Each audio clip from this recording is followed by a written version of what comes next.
16th और last episode की शुरुआत में हम देखते हैं कि एसुन और गॉन्सिक का रेस्टोरेंट बहुत ही अच्छा चल रहा था। वहाँ कस्टमर्स की भी कोई कमी नहीं थी, जिस वजह से एसुन बहुत खुश थी। रेस्टोरेंट से घर जाते हुए एसुन गॉन्सिक से कह रही थी कि आज मेरा मूड बहुत अच्छा है, शायद पैसों का जादू है। हम सब सुबह से देर रात तक काम करते हैं लेकिन थकान नहीं होती, पता है क्यों? क्योंकि बैंक में हमारे पैसे जो बढ़ रहे हैं। गॉन्सिक कहता है कि तुम अब खुश हो ना, जिस पर एसुन कहती है कि खुश नहीं, बहुत खुश हूँ। ऊपर वाला पहले कंजूसी कर रहा था क्योंकि वो हमें सारी खुशियां साथ देना चाह रहा था। वर्ल्ड कप में हमने न जाने कितनी होम डिलीवरीज की।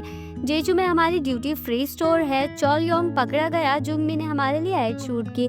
इतना सब एक साथ हुआ, क्यों ना हम कहीं ट्रिप पर चले, बहुत मजा आएगा। इसके बाद वो दोनों गाने गाते हुए घर जाने लगते हैं। अगली सीन में हम देखते हैं कि गमयोंग चोंगसॉप से कहती है कि हमने जो सेबॉम के पियानो के लिए पैसे सेव किए थे, क्या वो हम मॉम डैड के लिए यूज कर सकते हैं? जिस पर चोंगसॉप कहता है कि तुम्हारे पेरेंट्स मेरे भी तो पेरेंट्स है, तो तुमने मुझसे पूछने की क्या जरूरत है? ये सुनकर गमयोंग उसे पीछे से हक कर लेती है। अगले सीन में गमयोंग एसुन और गॉन्सिक को चेकअप के लिए हॉस्पिटल लेकर आती है, जहां एसुन गमयोंग से कह रही थी कि तुम्हारे कितने पैसे खर्च हो रहे हैं बेटा, सियोल में चेकअप कराना बहुत महंगा है ना। गमयोंग उससे कहती है कि मैं क्या करूँ, आप लोग जेजू में चेकअप करवा ही नहीं रहे थे। तभी गॉन्सिक को उसके दोस्त की कॉल आती है, तो एसुन गमयोंग को बताती है कि अब हमारे पास थोड़े पैसे हो गए हैं, तो अब तुम्हारे डैड गिटार सीख रहे हैं। जिंदगी में पहली बार तुम्हारे डैड की भी कोई हॉबी है। इसके बाद उन दोनों को टेस्ट के लिए ले जाया जाता है, जहाँ गॉन्सिक नशे की हालत में कह रहा था कि मैं घेरा बनाने के लिए नहीं आ सकता, डोंगम्योंग घर पर अकेला है। वो बेहोशी में बार बार वही नाम ले रहा था जो वो होश में कभी भी नहीं लेता था। तब एसुन को एहसास हुआ कि उस हादसे का गॉन्सिक पर बहुत गहरा असर हुआ था। अगले सीन में हम देखते हैं कि गॉन्सिक डोंगम्योंग के बर्थडे से एक दिन पहले उसकी ग्रेव पर जाता है, जहाँ कुछ देर बाद एसुन भी आ जाती है। वो गॉन्सिक को देखकर कहने लगती है कि तुम इतने सालों से यही कर रहे हो ना, तुम आज यहाँ इसीलिए आए ना क्योंकि तुम्हें लगा था मैं कल आऊंगी, लेकिन मुझे लगा ही था तुम आ जाओगे। गॉन्सिक कहता है कि हमेशा बच्चे अपने पेरेंट्स की ग्रेव पर जाते हैं, लेकिन पेरेंट्स का बच्चों की ग्रेव पर आना बहुत तकलीफ देता है। यहाँ हमें पास्ट का सीन दिखाया जाता है, जहाँ एसुन हर मौसम में डोंगम्योंग की ग्रेव पर जाती है। चाहे सर्दी हो, गर्मी हो, तूफान हो या फिर बारिश हो, वो हमेशा डोंगम्योंग के पास ही थी। वहाँ के सारे बच्चों की ग्रेव में से डोंगम्योंग की ग्रेव सबसे ज्यादा साफ थी। वो हमेशा डोंगम्योंग की ग्रेव पर उसकी पसंद की चीजें भी लेकर जाती थी। यहाँ हमें ये भी पता चलता है कि सिर्फ एसुन ही नहीं, गॉन्सिक भी छिपकर हमेशा एक पेड़ के पीछे बैठकर एसुन को देख रहा था। प्रेजेंट में ये सब याद करते हुए एसुन गॉन्सिक से कह रही थी कि अब दिन ज्यादा दूर नहीं है जब हम डोंगम्योंग से मिलेंगे। ये कहकर वो दोनों रोने लगते हैं। रात में गॉन्सिक को गमयोंग की कॉल आती है और वो उन्हें अगले दिन फिर से हॉस्पिटल बुलाती है। हॉस्पिटल पहुंचने पर गमयोंग उन्हें बताती है कि वो लोग डैड का एक बार और चेकअप करना चाहते हैं। डरने की कोई बात नहीं है। जब गॉन्सिक अपनी बारी का वेट कर रहा था, तब गमयोंग एसुन को समझा रही थी कि डॉक्टर कुछ भी कहे पर आप रोना मत, अगर डैड को कोई बीमारी भी आएगी तो मैं उनका पूरा इलाज करवाऊंगी, इसलिए प्लीज डैड के सामने बिल्कुल भी मत रोना। इसके बाद डॉक्टर उन्हें बताते हैं कि आपको एक लंबे समय से रूमेटॉइड आर्थराइटिस है। पता नहीं आपने इतना दर्द कैसे सहन किया। कभी कभी माइलोमा के सिम्टम्स को रूमेटॉइड आर्थराइटिस का सिम्टम समझ लिया जाता है। मल्टीपल माइलोमा एक तरह का ब्लड कैंसर ही है। जो लोग बहुत ज्यादा दर्द सहन करते हैं उनमें ये बीमारी बढ़ती जाती है। आपकी किडनी पूरी तरीके से डैमेज हो गई है और आपको पता भी नहीं चला। ये सुनकर एसुन और गमयोंग को एक बहुत बड़ा सदमा लगता है। एसुन पूछती है कि तो अब हमें क्या करना चाहिए, जिस पर डॉक्टर कहते हैं कि अगर हमने इनका इलाज तुरंत ही शुरू नहीं किया तो इनके बचने के चांसेस बहुत कम है। अब फैसला आप पर है। गमयोंग रोते हुए सोचने लगती है कि डैड ने अभी तो जीना शुरू किया था, गिटार सीखना शुरू किया था, लेकिन किस्मत ने उनका फिर से मजाक बना दिया। इसके बाद हम देखते हैं कि एसुन और गॉन्सिक कीमोथेरेपी के लिए हॉस्पिटल के चक्कर काटने लगते हैं। कीमोथेरेपी के 24 सेशन ने गॉन्सिक को बहुत ही ज्यादा कमजोर कर दिया था। एक दिन जब वो दोनों स्टेयर्स से होते हुए हॉस्पिटल जा रहे थे, तो गॉन्सिक एसुन से कह रहा था कि जरा इन चेरी ब्लॉसम के फूलों को तो देखो, लेकिन एसुन गॉन्सिक के पैरों से नजर नहीं हटा रही थी। गॉन्सिक उससे कहता है कि अगर कुदरत की खूबसूरती नहीं देखोगी तो पोइट्री कैसे लिखोगी? तुम्हें तो फूल कितने पसंद है ना, फिर भी मेरे पैरों को ही देखे जा रही हो। एसुन कहती है कि अगर ध्यान नहीं दिया तो तुम गिर जाओगे। गॉन्सिक रुक कर कहता है कि तो रुक जाओ और इन फूलों को देखो। तब एसुन वहीं रुककर उन फूलों को देखने लगती है और गॉन्सिक का कसकर हाथ पकड़ लेती है। ग्वानसिक कहने लगता है कि तुमने इतना कसकर मेरा हाथ क्यों पकड़ रखा है, कोई मुझे तुमसे छीन थोड़ी लेगा। एसुन कहती है कि अगर तुम चले गए तो मैं बिल्कुल अकेली रह जाऊंगी। ग्वानसिक कहता है कि अकेली कहाँ, हमारे बच्चे हैं ना। एसुन कहने लगती है कि उन दोनों की खुद की फैमिलीज है, एक बूढ़ी माँ बच्चों के लिए बोझ बन जाती है, इसलिए मुझे छोड़कर मत जाओ। ग्वानसिक कहता है कि पागल हो, मैं अपनी जान से प्यारी एसुन को छोड़कर कहीं नहीं जाने वाला। इसके बाद हम देखते हैं कि एक दिन जब एसुन और ग्वानसिक हॉस्पिटल आए थे, तब एसुन को कभी ऊपर कभी नीचे, कभी इस काउंटर पर कभी उस काउंटर पर चक्कर काटने पड़ रहे थे। उसे देखकर ग्वानसिक को बहुत बुरा लग रहा था।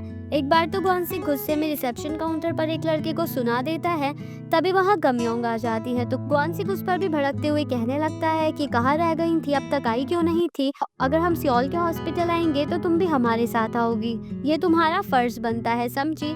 इसके बाद एसुन गमयोंग को समझाने लगती है कि बेटा वो बीमारी की वजह से थोड़े चिड़चिड़े हो गए हैं, उनकी बातों को बुरा मत मानना, वो तुमसे बिल्कुल भी नाराज नहीं है। गमयोंग कहती है कि मॉम आपको लगता है ना डैड हमेशा मेरी साइड लेते हैं, अगर हम दोनों लड़े तो डैड हमेशा की तरह आपकी साइड लेंगे। ग्वानसिक की नज़र वहीं बैठी एक बूढ़ी औरत पर पड़ती है जो एकदम अकेली बैठी थी। ग्वानसिक को उस बूढ़ी औरत में एसुन दिख रही थी। उसे लग रहा था कि उसके जाने के बाद एसुन ऐसे ही अकेली रह जाएगी। इसके बाद गमयोंग ग्वानसिक को हॉस्पिटल में एडमिट करवाती है तो ग्वानसिक उससे कहने लगता है कि तुमने प्राइवेट रूम क्यों लिया, कल मुझे जनरल वार्ड में शिफ्ट कर देना। गमयोंग उससे कहने लगती है कि ये रूम मैंने आपके लिए नहीं लिया बल्कि मॉम के कंफर्ट के लिए लिया है। ग्वानसिक गमयोंग से पूछता है कि चोलसॉप तुम्हारा ख्याल तो रखता है ना। इस पर गमयोंग कहती है कि डैड वो मुझे पलकों पर बैठा कर रखता है। रात में ग्वानसिक गमयोंग को एसुन के बारे में सब कुछ बताता है कि किस तरह से एसुन ने बोसान में उस औरत की नाक तोड़ी थी, किस तरह से छिपकर वो एसुन को डोंगम्योंग की ग्रेव पर लेटे हुए देखता था। बातें बताते बताते सुबह भी होने वाली थी, तब भी ग्वानसिक बस बातें ही कर रहा था और आगे बता रहा था कि जब मैंने उसे शादी के लिए प्रपोज किया था तब मैंने उससे वादा किया था कि मैं उसके कॉलेज की फीस दूंगा, उसकी पॉइंट बनने में मदद करूंगा, लेकिन मुझे एहसास हो रहा था मैं अपना एक भी वादा पूरा नहीं कर पाया। आजकल वो लिख रही है, उसे लिखता हुआ देखकर मुझे बहुत अच्छा लगता है। पता है तुम्हारी मॉम में बहुत ज्यादा टैलेंट है, वो अपनी जिंदगी में क्या कुछ नहीं कर सकती थी, मुझसे वादा करो तुम उसका ख्याल रखोगी। गमयोंग कहने लगती है कि तो आपने मुझे इसलिए रोका था। ग्वानसिक उससे कहता है कि मुझे माफ करना, मैं तुम पर अपनी जिम्मेदारियां डाल रहा हूँ, मैं इस उनको तुम्हें सौंप कर जा रहा हूँ। गमयोंग गुस्सा करते हुए कहने लगती है कि आप अभी कहीं नहीं जा रहे, अभी तो मैं बच्ची हूँ, बड़ी तो हो जाऊँ, चले जाना। वो आगे गमयोंग से कहता है कि तुम्हारा हमारी जिंदगी में आना किसी वरदान से कम नहीं था, तुम पढ़ाई में बहुत अच्छी थी, सियोल यूनिवर्सिटी गई, हमें तुम पर बहुत नाज है, तुम पर उम्मीदों का बोझ डाला उसका अफसोस भी है, मेरे दिल पर एक बहुत बड़ा बोझ है, मैं तुम्हारी मॉम को कुछ भी नहीं दे पाया, इसलिए मुझे नींद भी नहीं आती, काश मेरी जिंदगी और लंबी होती तो हम कुछ और वक्त साथ बिता पाते। वो आगे कहता है कि बेटा कभी अपनी मॉम को खुद पर बोझ मत समझने देना, कभी उस पर गुस्सा मत होना, हमेशा उसका ख्याल रखना, वो मेरे लिए मेरी अपनी जिंदगी से भी ज्यादा जरूरी है। गमयोंग रोते हुए कहने लगती है कि डैड मैं आपके बिना कैसे जीऊंगी, आप मुझे माफ कर दो, मैंने अपना सारा गुस्सा हमेशा आप पर निकाला। अगले सीन में ग्वानसिक हॉस्पिटल से घर आ जाता है क्योंकि अब उसे अपने घर में ही रहना था, समुद्र देखना था। जब वो घर आता है तो उन्म्योंग उसके लिए एक्सरसाइज मशीन और आराम करने के लिए एक चेयर लाता है।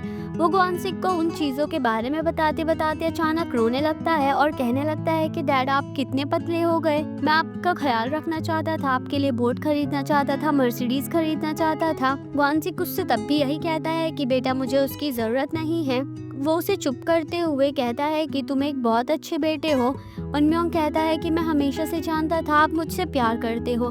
यहाँ हमें पास्ट का एक सीन दिखाया जाता है जब उन्म्योंग अपना बर्थडे सेलिब्रेट करने के लिए रो रहा था, तब ग्वानसिक उसे चुपके से एक रेस्टोरेंट लेकर जाता है और उससे कहता है कि उन्म्योंग बेटा एक चीज चूज करो, या तो घर पर केक काटना या फिर बर्थडे पर रेस्टोरेंट में खाना खाना।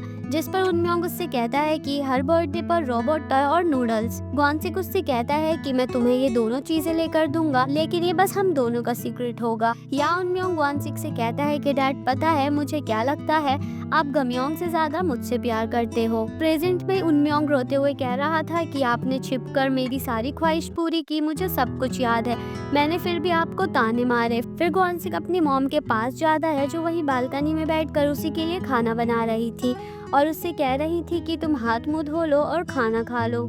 गॉनसिक के अंदर जाते ही उसकी मॉम बहुत ज्यादा रोने लगती है। अगले सीन में सब लोग गमयोंग को टीवी पर देख रहे थे क्योंकि गमयोंग अब एक एजुकेशन टेक्नोलॉजी कंपनी की सीईओ बन गई थी। गमयोंग की स्पीच सुनकर सब लोग बहुत खुश थे। उसे देखकर उनयोंग तो बहुत ही रो रहा था। अपनी स्पीच में गमयोंग गॉनसिक का भी नाम लेती है जिससे वो बहुत ज्यादा खुश होता है क्योंकि जाने से पहले गमयोंग गॉनसिक को सिर्फ अच्छी यादें देना चाहती थी। अगले सीन में हम देखते हैं कि येसुन गॉनसिक से आकर कहती है कि जल्दी आओ, मुझे तुम्हें कुछ दिखाना है। गॉनसिक पूछता है क्या हुआ, बताओगी भी, जिस पर येसुन कहती है कि तुम्हारा 3 में से एक वादा पूरा हो गया। वो सब लोगों को अपनी पोइट्री की बुक दिखाती है। उस बुक को लेकर गॉनसिक बाहर अकेले में पढ़ने लगता है जिसमें उसने सबसे पहले गॉनसिक के बारे में लिखा था। यहाँ वो गॉनसिक से कहती है कि आखिर में पोइट बन ही गई। गॉनसिक कहता है कि अगर मुझसे शादी नहीं करती तो कब की बन गई होती।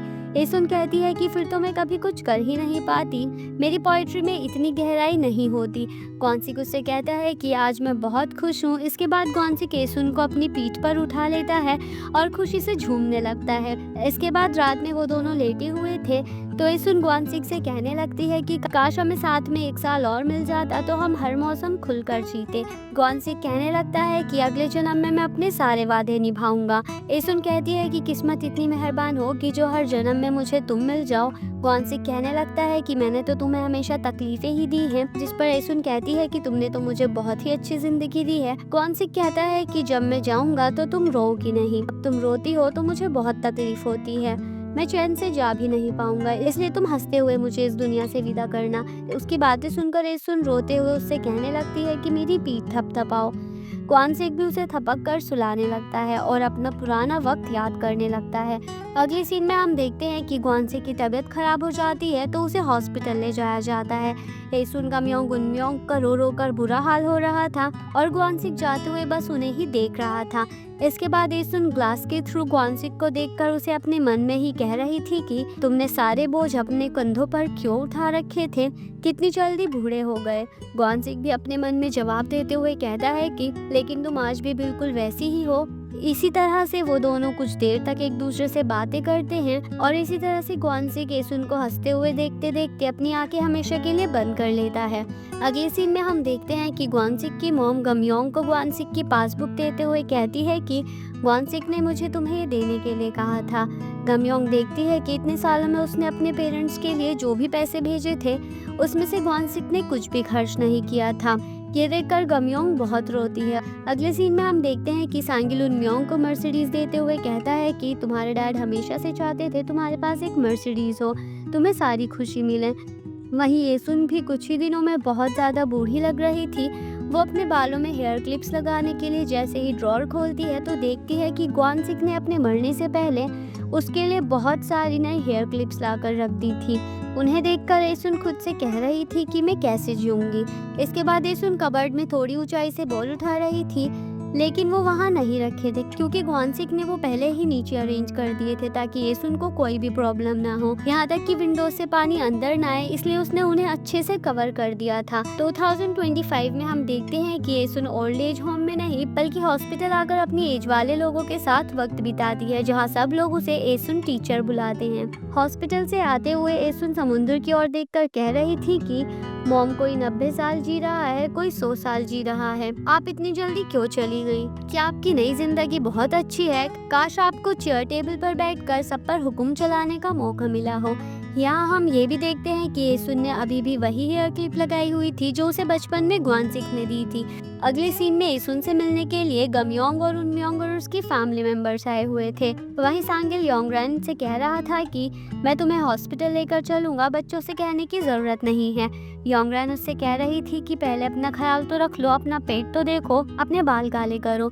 सांगिल कहता है कि पहले तुम करो फिर मैं करूँगा। वो आगे कहने लगता है कि क्या पहला प्यार यंग एज में ही होता है, जिस पर योंगरैन कहने लगती है कि चुपचाप गाड़ी चलाओ।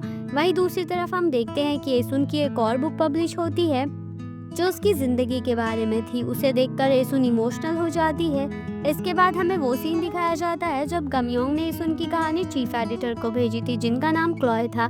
यहाँ हम क्लॉय की टेबल पर एक फोटो फ्रेम रखे हुए देखते हैं जिसमें एक छोटी सी बच्ची थी। यहाँ हमें पता चलता है कि क्लॉय वही छोटी बच्ची थी जिसे सरसों के खेत में फेंकी हुई एसुन की रिंग मिली थी। और जब एसुन स्क्विड बेच रही थी तब वो बच्ची अपने मॉम के साथ एसुन से स्क्विड खरीदने आई थी। शायद ये एसुन की मॉम का दूसरा जन्म था। क्लॉय की शक्ल भी बिल्कुल एसुन की मॉम जैसी थी।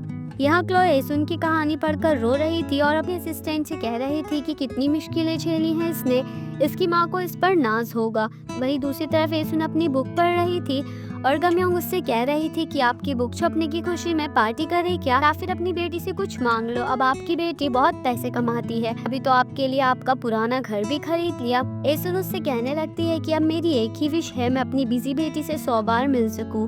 गमयोंग कहती है कि मैं मिलती तो हूँ, जिस पर एसुन कहती है कि तुम साल में सिर्फ 10 बार ही मिलती हो और मैं चाहती हूँ तुम साल में मुझसे 100 बार मिलो। गमयोंग कहती है कि मॉम आप मेरे साथ सियोल चलिए ना, रोज रोज हॉस्पिटल जाने की क्या जरूरत है। एसुन कहती है कि मैं किसी पर भी बोझ नहीं बनना चाहती और वैसे भी मुझे वहाँ जाकर खुशी मिलती है। सब लोग मुझे वहाँ पर एसुन टीचर बुलाते हैं। ऐसा लगता है जैसे मैंने अपनी मॉम का सपना पूरा कर दिया। पहले मैं एक गोताखोर की बेटी थी, फिर मैं एक पढ़ाकू लड़की बनी, कुछ भी करने में शर्म आती थी। सबसे खुशी वाला दौर तब था जब मैं कैप्टन की वाइफ बनी, मैं सरपंच बनी, बाजार में स्क्विड बेची और अब 70 साल की उम्र में टीचर बनी और अब एक पोइट हूँ। मैं बहुत खुश हूँ, मैंने एक खुशहाल जिंदगी जी। जिंदगी धूप छाओ का खेल है, कभी बाहर आती है तो कभी पतझड़। गमयोंग पूछती है कि मॉम आप खुश तो हो, जिस पर एसुन कहती है कि मैं खुश नहीं, बहुत खुश हूँ। वो आगे कहती है कि मेरी 9 साल की उम्र से लेकर अब तक मेरी जिंदगी में बाहर लाने वाले सिर्फ तुम थे।